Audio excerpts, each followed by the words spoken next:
تیر کی طرح اتر گیا۔ جو جن صدیوں سے آزاد تھا آج ایک معصوم کی باتوں سے بن گیا۔ ظالم نے وعدہ کیا کہ وہ کبھی کوئی ایسی چیز نہیں کرے گا جس سے صفرا کو دکھ پہنچے گا۔ اس نے ایک نوری محل بنایا اور صفرا کو وہاں عزت سے رکھا۔ روز صفرا نماز پڑھتی اور ظالم دور بیٹھ کر سنتا۔ پہلے اسے کچھ سمجھ نہیں آتا تھا، پھر دھیرے دھیرے وہ معنی سمجھنے لگا۔ صفرا نے اسے کلمہ سکھایا اور وضو کرنا سکھایا۔ ظالم اب روز بدلتا گیا۔ اس نے اپنے جنوں والے لباس بدل دیے، گھمنڈ چھوڑ دیا، طاقت کا غرور مٹا دیا۔ اب وہ صفرا کا سیوک بن گیا تھا، دل سے روح سے۔ رات کے سناٹے میں صفرا اکثر چپ چاپ بیٹھ کر آسمان کو دیکھا کرتی۔ وہ ستارے جو کبھی گاؤں سے دکھائی دیتے تھے یہاں اس نوری گفا میں اور بھی چمکدار نظر آتے تھے۔ ظالم اکثر دور بیٹھا رہتا تھا، جیسے کوئی شاگرد کچھ سیکھنا چاہتا ہو۔ ظالم ایک دن صفرا نے کہا، جانتے ہو تم نے میرے ساتھ کیا کیا؟ ظالم نے سر جھکا لیا۔ جانتا ہوں صفرا،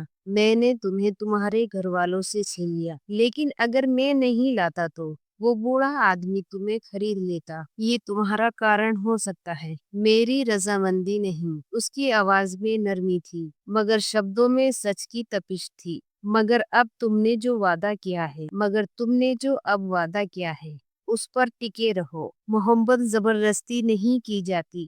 ظالم خاموش رہا، پھر دھیرے سے بولا، مجھے وہ سب چاہیے جو تمہارے پاس ہے، تمہارا نور، تمہارا سکون اور تمہارا خدا۔ یہی وہ پل تھا جب ظالم کے دل میں بدلاؤ کی پہلی کرن ابھری۔ وہ جند جو صدیوں سے طاقت اور آزادی اور خود غرضی میں کھویا ہوا تھا اب وضو کرنا سیکھ رہا تھا۔ پہلے پانی چھونا بھی عجیب لگا، لیکن پھر اس نے ہاتھ دھوئے، چہرہ، بازو اور پھر دل۔ صفرا نے اسے قرآن کی تلاوت سنائی۔ وہ سورہ یاسین پڑھتی اور ظالم کی آنکھیں بند ہو جاتی۔ وہ پوچھتا کہ یہ کیسی روشنی ہے جو ان الفاظوں سے نکلتی ہے۔ صفرا مسکراتی، یہ اللہ کا کلام ہے، وہی جس نے تمہیں اور مجھے پیدا کیا۔ تم جن ہو، میں انسان، مگر ہمارا خالق ایک ہی ہے۔ ظالم کی دنیا بدلنے لگی۔ اس نے اپنے باقی جن ساتھیوں سے دوری بنا لی۔ انہوں نے تانا دیا کہ تو انسانوں کے قدموں میں جا بیٹھا ہے۔ ظالم نے جواب دیا، نہیں، میں ان کی روشنی میں آ گیا ہوں۔ اس نے اپنی طاقت کا استعمال بند کر دیا۔ جو کبھی ایک پل میں آسمان چھو لیتا تھا اب زمین پر سجدے سیکھ رہا تھا۔ جو پہلے کبھی غصے میں آگ برساتا تھا اب صبر سے پانی کی طرح بہہ رہا تھا۔ صفرا کی سادگی اور عبادت اور دعائیں ظالم کے لیے ویران ریگستان میں بارش کی بوندوں کی طرح تھی۔ وہ ہر روز کچھ نیا سیکھتا۔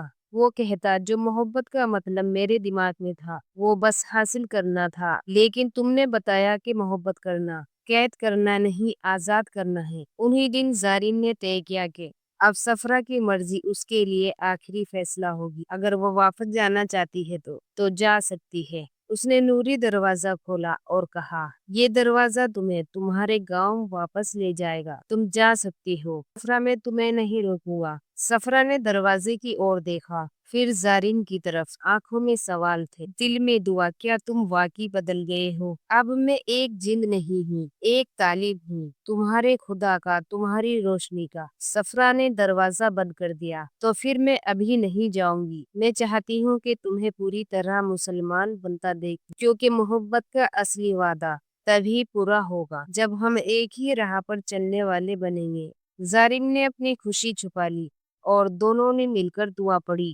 صفرا نے اسے سورہ اخلاص یاد کروائی۔ صفرا نے کہا، اس کو سیکھ لو، تم اور اللہ کے قریب ہو جاؤ گے۔ اب ظالم روز صفرا کے ساتھ فجر کی نماز پڑھتا۔ اس نے اپنی گفا کو مسجد کی طرح بنا دیا۔ آواز اس ویران پہاڑوں میں گونجنے لگی۔ فرشتے بھی اس تبدیلی کو دیکھ کر حیران ہوئے۔ جدوں کی دنیا میں ایک عجیب سی خلبلی مچ گئی۔ صفرا نے ایک خواب دیکھا۔ اس نے کہا کہ تم نے جو یہ چراغ جلایا ہے وہ اوروں کی رہنمائی کرے گا۔ اس جند کی توبہ قبول ہو چکی ہے۔ صفرا کی آنکھوں سے آنسو بہہ نکلے۔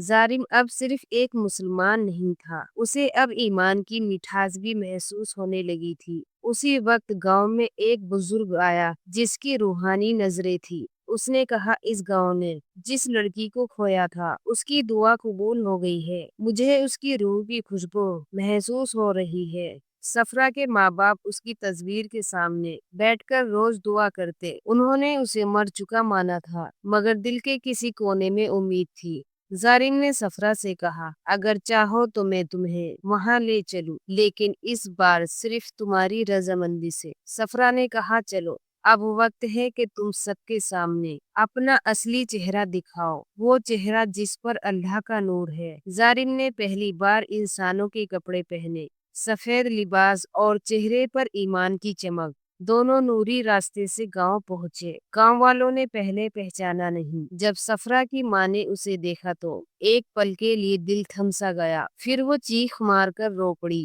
میری بیٹی واپس آ گئی ہے۔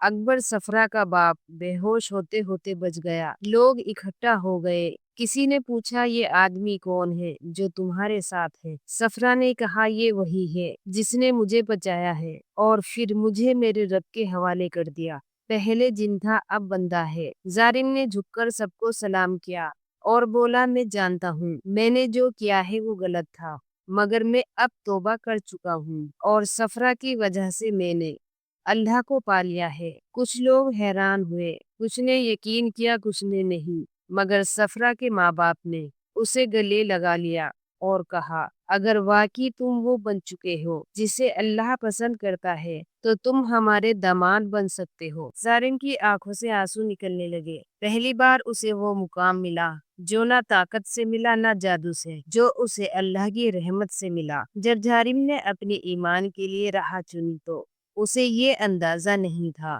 کہ انسان بننا جتنا مشکل ہے، اللہ کا بندہ بننا اس سے کہیں زیادہ کٹھن ہے۔ مگر جب وہ سفرا کے ساتھ گاؤں لوٹا اور جب پہلی بار انسانوں کی آنکھوں میں اس کے لیے محبت دیکھی تو اسے محسوس ہوا کہ اصلی جادو طاقت میں نہیں بلکہ ایمان میں ہوتی ہے۔ کئی دن بیت گئے، اب زارین گاؤں میں ہی رہنے لگا۔ وہ مسجد کا آنگن صاف کرتا، لوگوں کے باغوں میں پانی دیتا، بزرگوں کے پاس بیٹھ کر ان کی باتیں سنتا۔ جو جن پہلے پہاڑوں کو آنکھوں کو اشارے سے ہلا سکتا تھا اب پانی کے مٹکے اٹھاتا اور اسی میں اسے سکون ملتا۔ سفرا اسے تلاوت سکھاتی، جب گاؤں کی بچیوں کو کچھ سمجھاتی تو کہتی یہ وہی ہے جسے اللہ نے گمراہی سے نکال کر روشنی کی طرف لا کھڑا کیا۔ اللہ جسے چاہے بدل سکتا ہے۔ ایک دن گاؤں کے امام نے اعلان کیا اگر زارین نے سچ میں ایمان قبول کر لیا ہے اور سفرا بھی راضی ہے تو ان کا نکاح سب کے سامنے پڑھایا جائے گا۔ وہ دن آ گیا جب آسمان گہرا اور نیلا تھا، ہوا نرم تھی اور ماحول میں ایک عجیب سکون تھا۔ سفرا سفید کپڑے میں سجی تھی، سادگی اور نور کا ملا جلا عکس۔ زارین سر جھکائے، سفید عمامہ باندھے، سینے سے قرآن لگائے کھڑا تھا۔ امام صاحب نے نکاح پڑھایا اور جب قبول ہے کے لفظ گونجے تو جیسے زمین ہی نہیں آسمان بھی جگمگا اٹھے۔ نکاح کے بعد گاؤں والوں نے پہلی بار ایک جند کو گلے سے لگایا، بچے اس کے ارد گرد گھومنے لگے، بوڑھی عورتوں نے دعا دی۔ سفرا کی ماں نے کہا تم نے میری بیٹی کو بچایا ہے، اللہ تمہیں سلامت رکھے، مگر زندگی ہمیشہ خوشی نہیں لاتی۔ کچھ دن بعد جدوں کی دنیا سے پیغام آیا زارین تم نے ہماری حد پار کی ہے، تم نے انسانوں کی دنیا کو اپنایا ہے، تمہیں ہمارے قانون کے مطابق واپس آنا ہوگا۔ زارین نے سفرا کو دیکھا اور کہا نہ میں اب جند ہوں نہ میں پوری طرح انسان، میں وہ ہوں جسے اللہ نے بدل دیا، اگر یہ میری آزمائش ہے تو میں تیار ہوں۔ سفرا نے آنسو بھری آنکھوں سے کہا اگر تمہیں واپس لے جایا گیا تو میں کیا کروں گی؟ زارین نے ایک قرآن کی آیت پڑھی جو اللہ پر بھروسہ کرتا ہے اس کے لیے وہی کافی ہوتا ہے۔ رات آئی، جندوں کی عدالت سجی، پرانے اور طاقتور جند وہاں موجود تھے، جن میں کچھ ایسے بھی تھے جنہیں زارین نے کبھی خود سکھایا تھا۔ انہوں نے کہا تم نے ہماری دنیا کے نیم توڑے ہیں، تم انسانوں کی طرح جھک گئے ہو، یہ گناہ ہے۔ زارین خاموش کھڑا رہا، پھر بولا ہاں میں نے تمہارے قانون توڑے لیکن اللہ کا قانون پایا۔ تم مجھے سزا دے سکتے ہو لیکن میری محبت، میری توبہ، میری عاجزی کو نہیں چھو سکتے۔ میں اب تک طاقت سے نہیں دل کی سچائیوں سے جیتا ہوں۔ اسی وقت ایک نورانی جند آیا،